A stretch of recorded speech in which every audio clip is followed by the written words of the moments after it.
स्वागत है आपका नवधा भक्ति सागर पर, जहां दैवीय कथाएं जीवंत होती हैं।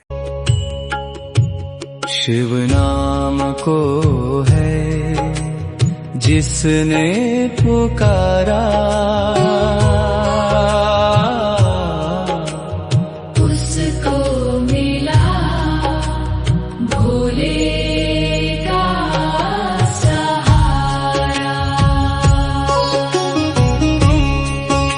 हर हर महादेव। शिव पुराण की इस दिव्य यात्रा में आप सभी भक्तों का स्वागत है। अब तक हमने विद्येश्वर संहिता के अंतर्गत शिवलिंग महिमा, पार्थिव पूजन, रुद्राक्ष भस्म और पंचाक्षर मंत्र के अलौकिक रहस्यों को जाना। आज के इस पावन अध्याय से हम रुद्र संहिता में प्रवेश कर रहे हैं। आज हम जानेंगे उस रहस्य के बारे में जिसे जानने की जिज्ञासा हर मनुष्य के मन में होती है। जब ये संसार नहीं था, सूर्य, चंद्रमा, तारे, पृथ्वी और आकाश कुछ भी नहीं थे, तब क्या था? निर्गुण निराकार ब्रह्म से सदाशिव कैसे प्रकट हुए और भगवान विष्णु व ब्रह्मा जी की उत्पत्ति कैसे हुई? आइए उस अनादि परमेश्वर का ध्यान करते हुए आज की पावन कथा का श्री गणेश करते हैं। न भूमिर न तोयम न तेजो न वायुः न चाकाशमासीत् न चापि प्रपंचः तदेको वशिष्ठम शिवम केवलम तम तस्मै परेशाय शिवाय नित्यम कोटि प्रणामांजलिमर्पयामः। अर्थात जब न पृथ्वी थी, न जल था, न वायु, न अग्नि और न ही आकाश था, जब संपूर्ण जगत का कोई अस्तित्व नहीं था, तब केवल एक शांत, सनातन और निरंजन भगवान शिव ही विद्यमान थे। उन परमेश्वर शिव को हमारा नित्य कोटि कोटि प्रणाम है। सूत जी ऋषियों से कहते हैं, हे शौनकादि ऋषियों, नारद जी ने जब ब्रह्मा जी से पूछा कि हे पितामह, इस सृष्टि की रचना कैसे हुई, तब ब्रह्मा जी ने इस महान रहस्य का वर्णन किया। ब्रह्मा जी बोले, प्रलय काल के अंत में जब सब कुछ नष्ट हो चुका था, केवल सत यानी परम ब्रह्म ही शेष था। वो ब्रह्म न तो स्थूल था न सूक्ष्म, न वो पुरुष था न स्त्री, वो मन और वाणी से परे अनादि और अनंत था। जब उस परम ब्रह्म में एक से अनेक होने की इच्छा हुई, तब उस निराकार ब्रह्म ने अपनी लीलामयी शक्ति से एक सगुण रूप धारण किया। वो रूप थे साक्षात भगवान सदाशिव। सदाशिव ने अपने विग्रह से अपनी स्वरूपा शक्ति को प्रकट किया, जिन्हें पराशक्ति, अंबिका या उमा कहा गया। सदाशिव और पराशक्ति ने देखा कि चारों ओर केवल अंधकार ही अंधकार है। तब उन्होंने इस ब्रह्मांड में क्रीड़ा करने और सृष्टि का विस्तार करने के लिए एक परम दिव्य स्थान का निर्माण करने का विचार किया।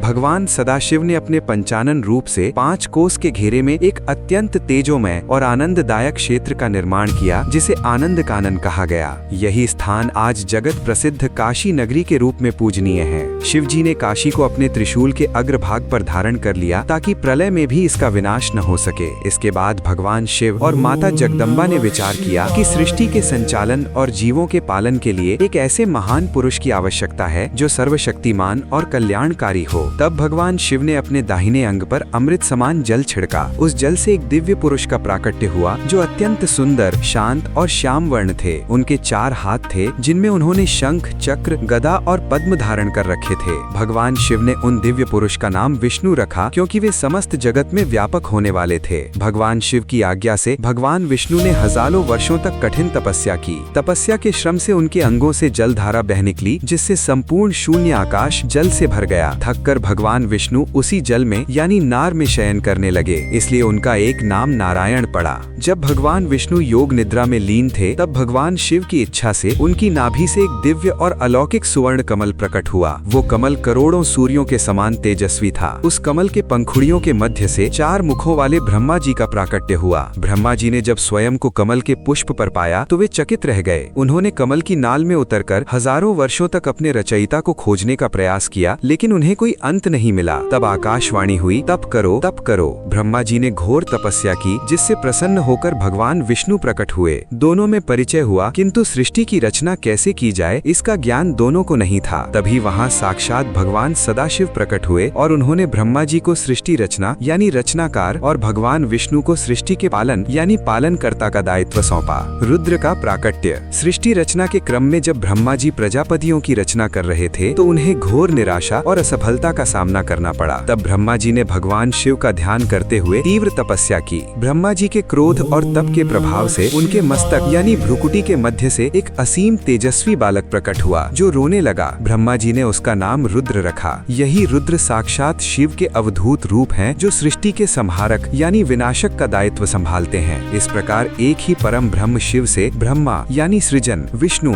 यानी पालन और रुद्र यानी संहार, इन तीन देवों का प्राकट्य हुआ। सूत जी कहते हैं, हे ऋषियों, जो मनुष्य इस बात को समझ लेता है कि ब्रह्मा, विष्णु और महेश तीन अलग अलग सत्ताएं नहीं बल्कि एक ही परमेश्वर शिव के तीन रूप हैं, उसका अज्ञान सदा के लिए मिट जाता है। आइए रुद्र संहिता के इस प्रथम अध्याय की पावन फलश्रुति सुनते हैं। सृष्टि स्थिति प्रलय हेतुमशेष हेतुम ईशम गुणात्मकमुपेत्य तमेकमध्य शृणोति यः शिव पुराण कथाम रमेण सोऽयं लभेत परम मुक्तिम अपास्त पापः। अर्थात जो मनुष्य सृष्टि की उत्पत्ति, पालन और संहार के मूल कारण भगवान शिव की इस कथा को श्रद्धा पूर्वक सुनता है, उसके जन्मांतरों के पाप भस्म हो जाते हैं और वो संसार के बंधनों से मुक्त होकर परम पद को प्राप्त करता है। प्रिय शिव भक्तों, ये था शिव पुराण का 5वां अध्याय रुद्र संहिता के अंतर्गत ब्रह्मांड की उत्पत्ति और त्रिदेवों का प्राकट्य। कल के अध्याय 6 में हम जानेंगे कि ब्रह्मा जी ने संसार में मनुष्य, देव, असुर और पशु पक्षियों की रचना किस प्रकार की और महर्षि नारद का अहंकार भगवान विष्णु ने कैसे भंग किया। यदि आपको ये पावन प्रसंग ज्ञानवर्धक लगा हो तो इसे अपने परिजनों और मित्रों के साथ शेयर करें, वीडियो को लाइक करें और हमारे चैनल को सब्सक्राइब करना न भूलें। कमेंट बॉक्स में भक्ति भाव से लिखें, हर हर महादेव। बोलिए उमापति महादेव की जय। शिव नाम को है जिसने पुकारा, उसको मिला भोले का सहारा। आज की कथा यहीं संपन्न होती है। और भी दिव्य कथाओं के लिए नवधा भक्ति सागर को लाइक, शेयर और सब्सक्राइब करें। आपका दिन प्रकाश और पवित्रता से भरा हो। नमस्ते।